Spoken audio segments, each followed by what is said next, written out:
Hello and welcome back to the Everyday English Podcast.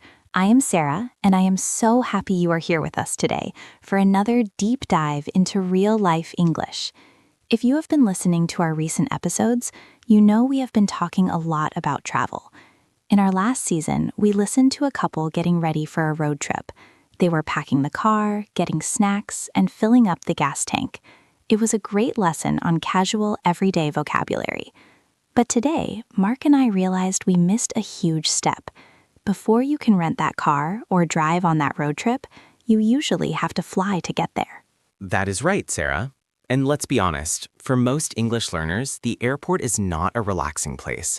It is stressful, it is loud, there are announcements you can't hear properly, and the scariest part, the people working there, the security guards, the check-in staff, and the customs officers, they do not speak slowly. They speak fast, and they expect you to answer immediately. Exactly. I think the airport is one of the highest pressure situations for language learners. If you make a mistake in a coffee shop, you might get the wrong drink. It is not a big deal. But if you freeze up or say the wrong thing at the customs desk, it feels very serious. You worry about missing your flight or getting into trouble. So today, we are going to change that.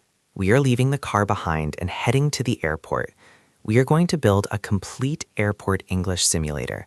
We will walk through the entire journey, from the moment you walk up to the check-in desk, through the stress of security, all the way to that scary moment at customs, and finally, to your boarding gate.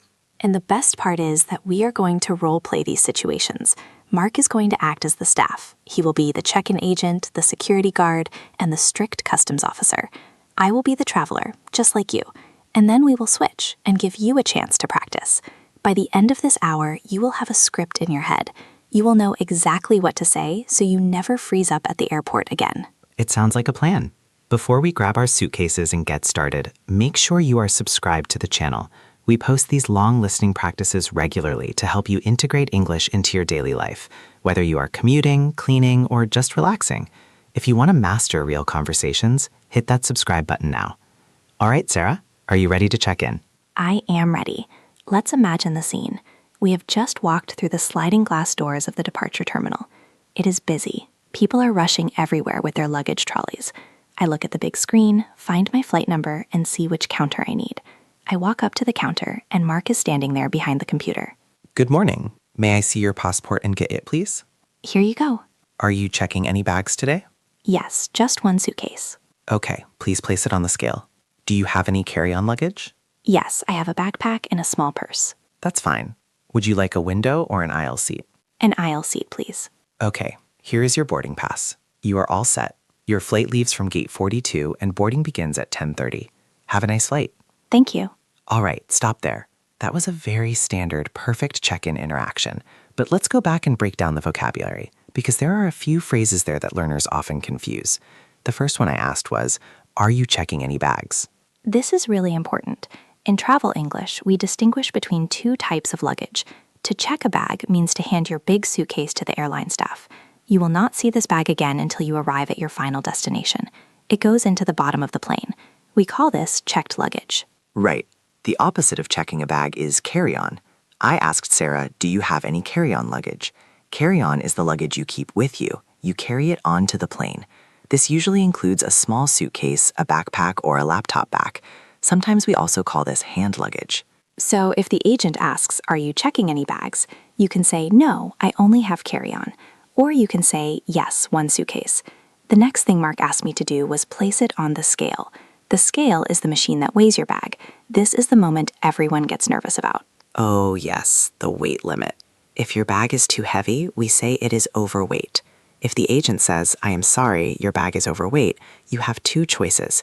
You can either pay a fee, which is usually very expensive, or you can open your bag right there on the floor and move heavy items into your carry-on. I have had to do that before. It is so embarrassing opening your suitcase in front of everyone. Now, another question Mark asked was about my seat preference, window or aisle. This is a classic question. A window seat is next to the window, obviously. You can see outside. An aisle seat is the seat next to the walking path where the flight attendants walk. Some people like the window for the view/sleeping. Some people like the aisle because they can stand up and stretch without climbing over a stranger. And nobody wants the middle seat. Now, Mark, sometimes the flight isn't direct. Sometimes we have to change planes. What is the vocabulary for that? Great question. If you fly from London to New York, that is a direct flight. But if you fly London to Paris and then Paris to New York, you have a layover. A layover is a stop in an airport between flights. You usually do not leave the airport. You just wait for your next plane. Sometimes if the stop is very long, like 24 hours or more, we might call it a stopover. During a stopover, you might leave the airport and stay in a hotel. But usually for short breaks, we use the word layover. Okay, let's talk about a specific problem. What happens if I can't find your reservation? Imagine I am the agent again. I type on my computer and I frown. I say, "I am sorry, but I don't see your reservation. Do you have your booking reference number?" This is a panic moment. The booking reference number is a code. It is usually 6 letters and numbers mixed together, like XY45GH. It is on your email confirmation. It is always a good idea to have this number written down or screenshot it on your phone, just in case the computer system fails. Absolutely. So to recap the check-in desk, you hand over your passport, you tell them how many bags you are checking, you choose window or aisle, and you get your boarding pass. The boarding pass is the piece of paper or the digital ticket on your phone that allows you to get on the plane. Do not lose it.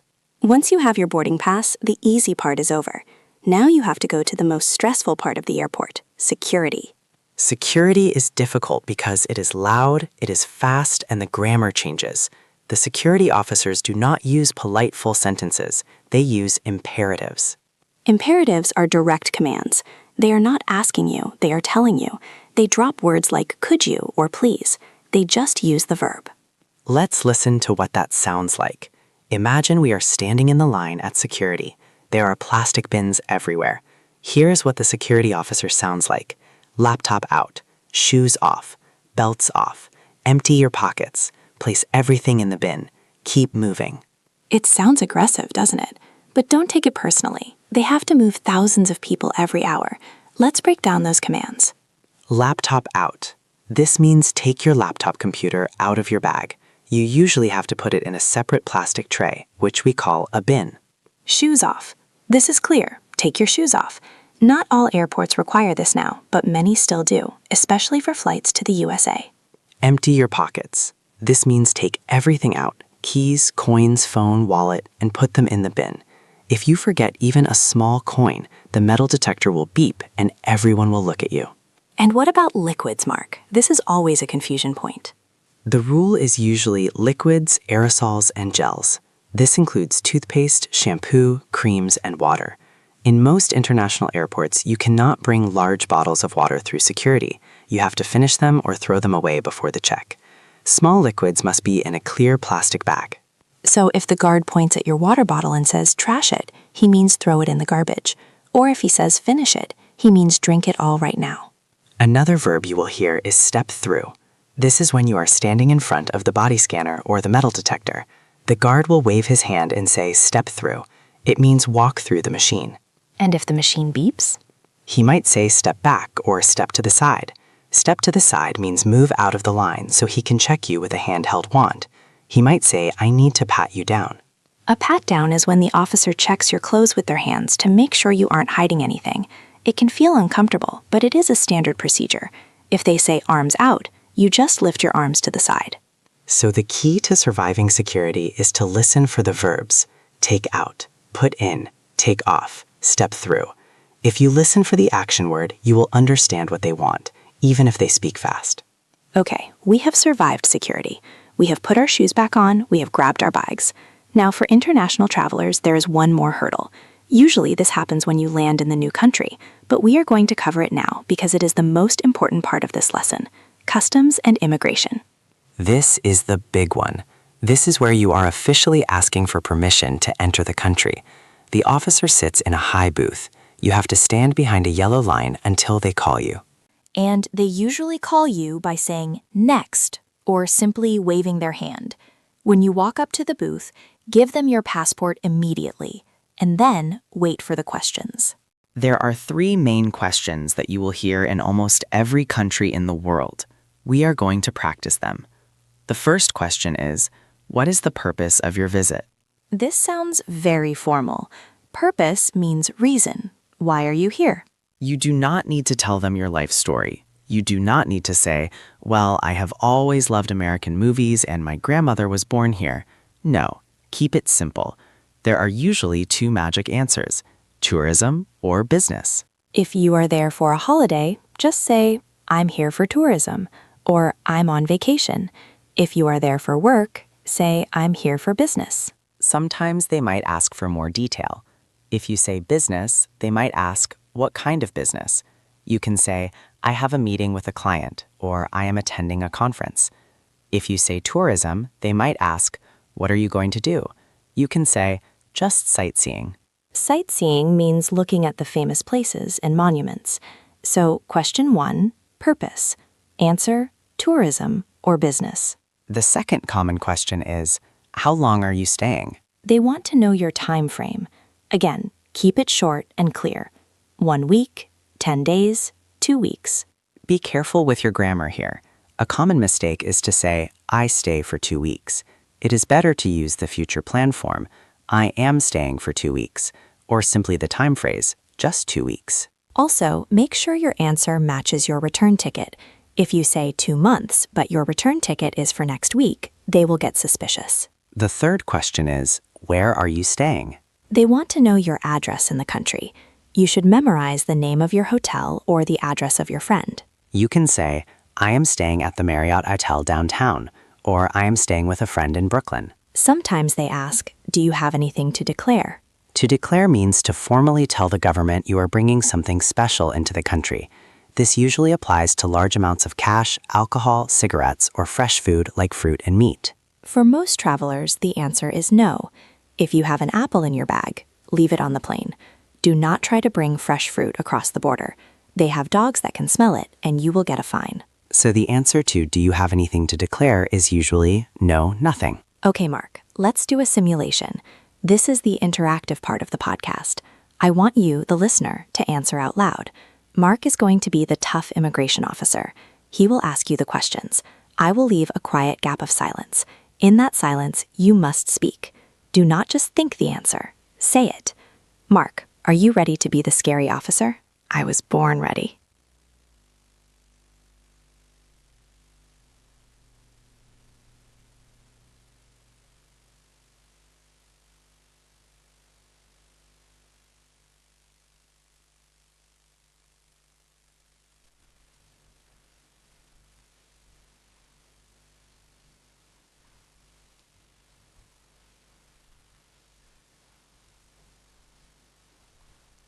Attention passengers for Flight 101 to London. We regret to inform you that this flight has been canceled. Please return to the check-in desk for rebooking assistance. Oh no, canceled. That means the plane is not going. It will not fly today. And the instruction was return to the check-in desk. Rebooking means to book a new flight, so you have to go all the way back to the start and find a new plane. Let's hope that doesn't happen to you, but it is important to recognize the difference between delayed, which means just wait, and canceled, which means big problem. We have covered a lot of ground today. We checked in bags, we took off our shoes at security, we answered the tough questions at customs, and we decoded the gate announcements. Traveling is stressful, but having the right vocabulary is your best tool. When you know what words to expect, like aisle seat, laptop out, purpose of visit, and boarding, your brain relaxes. You stop panicking and start listening. My advice for your next trip is to keep it simple. Don't try to be Shakespeare at the airport. Use short, clear phrases. Use polite modals like could I have or may I, but keep the information direct. And remember, the staff at the airport are just doing their jobs. If they sound rude or fast, it is usually because they are stressed, not because they are angry with you. Smile, speak clearly, and you will be fine. We want you to practice the customs section of this podcast again. That is the most valuable part. Go back to the middle of the episode where I ask the questions and practice answering with different time frames and different reasons. Practice saying, I am here for business, and I am staying for 3 weeks. get your mouth used to the shapes of those words. And if you enjoyed this simulation, let us know in the comments. Would you like us to do a hotel check-in simulation next? Or maybe a restaurant roleplay? We love creating these real-life scenarios for you. Don't forget to like this video if it helped you feel more confident about traveling, and subscribe to the Everyday English podcast so you never miss a lesson. We are here to help you live your life in English, one conversation at a time. Safe travels, everyone. See you in the next episode. Bye!